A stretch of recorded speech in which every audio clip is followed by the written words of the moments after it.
Alhamdulillah, hamdan katsiran tayyiban mubarakan fi kama yuhibbuna rabbuna wa yarda. Asyhadu an la ilaha illallah wahdahu la syarikalah wa asyhadu anna Muhammadan abduhu wa rasuluhu alladzi la nabiyya ba'da. Amma ba'du. Allahu akbar. Allahu akbar. Allahu akbar. La ilaha illallah. Allahu akbar. Allahu akbar. Walillahil hamd. Hari ini adalah hari terakhir, yaitu tanggal 13 Zulhijjah pada rangkaian hari-hari tasyrik. Dan maghrib nanti kita sudah lepas dari tanggal 13 Zulhijjah. Sehingga kesempatan untuk mengamalkan Al-Baqarah ayat 203 wa zakarullaha fi ayami ma'dudat adalah sampai dengan hari ini. Maka kita harus senantiasa untuk memanfaatkan hari-hari ini untuk melakukan takbir, karena setelah ini tidak ada keutamaan untuk melakukannya secara khusus. Kita akan lanjut pada pembahasan Taisir Karimir Rahman fi Tafsir Kalamil Manan yang ditulis oleh Syekh Abdurrahman bin Nasir As-Sa'di. Kita masuk pada tafsir Quran surat Al-Hajj ayat yang ke-17 sampai dengan 24. Kita mulai dari ayat yang ke-17. A'udzubillahi minasyaitonirrajim. Innalladzina amanu, sesungguhnya orang-orang beriman, walladzina hadu, orang-orang Yahudi, wassabiina, orang-orang Sabiin, wan nasara, orang-orang Nasrani, wal majusa, orang-orang Majusi, walladzina asyraku, dan orang-orang musyrik. Innallaha yafsilu bainahum yaumal qiyamah, Allah akan memberi keputusan di antara mereka pada hari kiamat.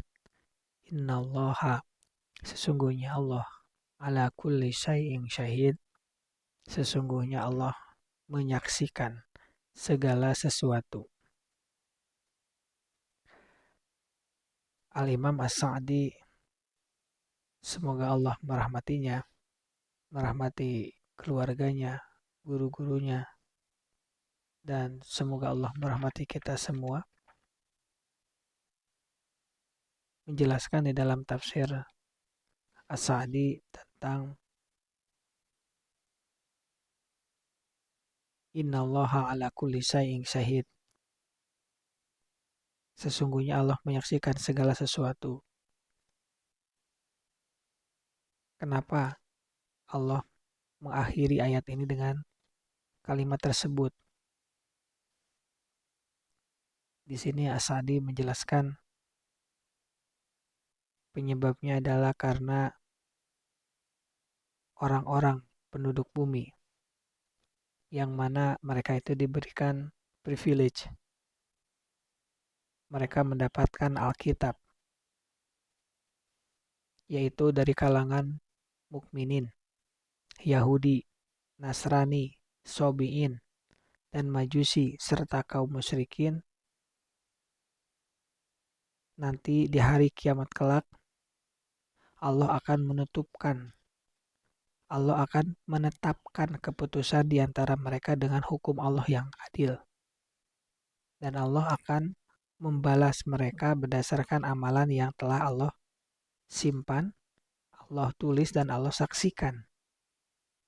Nah, makanya Allah mengakhiri ayatnya itu dengan sesungguhnya Allah menyaksikan segala sesuatu. Innallaha ala kulli syai'in syahid. Dan Allah memetakan golongan-golongan besar agama yang ada di dunia. Dan nanti Allah sendiri yang akan menjadi hakim yang adil. Siapa yang benar, dan pasti orang yang beriman. Dan siapa yang batil, dan pasti orang-orang itu adalah orang-orang yang non beriman. Dan setelah itu Allah akan memasukkan orang beriman ke surga dan yang kufur ke dalam neraka.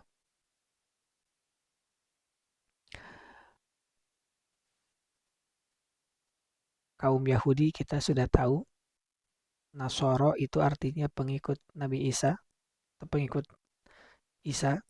Al-Majus adalah penyembah api dari Persia. As-Sabi'in adalah kaum yang keluar dari agama-agama yang mapan. Ada yang menyembah bintang, malaikat, dan yang lainnya.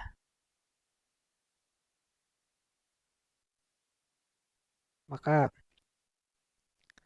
di dalam ayat ini disebutkan yafsilu atau memutuskan. Maksudnya memutuskan di sini di antara penafsiran para ulama adalah Allah akan bertindak secara nyata, memisahkan secara fisik mana yang termasuk ke dalam penduduk surga dan mana yang termasuk ke dalam penduduk neraka. Sehingga nggak ada lagi percampuran yang ada seperti yang kita rasakan di dunia ini. Dan keputusan Allah ini didasarkan pada pengetahuan dan pengawasan yang Allah lakukan, yang tentunya yang sangat sempurna, dari mulai keyakinan, ucapan, dan amal perbuatan. Baik itu amal perbuatan yang kita sembunyikan maupun yang kita tampakkan. Dan itu semua akan ditampakkan bukan hanya kepada orang muslim, tapi kepada keenam golongan tersebut. Dan pastinya untuk ke seluruh umat manusia. Dan ini harusnya menjadikan kita tenang sebagai umat Islam. Karena di dunia ini kita dikepung oleh berbagai ideologi, agama dan kemusyrikan. Tapi Allah menegaskan bahwa in the end of the day, urusan vonis akhir bukanlah hak manusia. Dan haknya itu adalah hak prerogatif Allah Subhanahu wa Ta'ala yang menyaksikan seluruh perjalanan ideologi manusia yang ada saat ini. Kenapa di sini disebutkan orang-orang beriman itu diletakkan di awal? Karena kita tahu bahwa ini adalah menunjukkan posisi yang paling mulia. Sehingga di ayat akhir ini kan bilangnya syahid. Artinya Allah itu hadir dan melihat langsung. Sehingga nggak ada satupun detail kecil dari amalan yang luput dari Allah. Jadi sebenarnya Allah pun tahu. Dan kita pun meyakini tanpa Allah sebutkan Allah tahu, kita tuh yakin bahwa Allah tuh tahu bahwa di dunia ini ada pluralitas agama. Dan ini dipelihara. Kenapa tetap ada di dunia ini?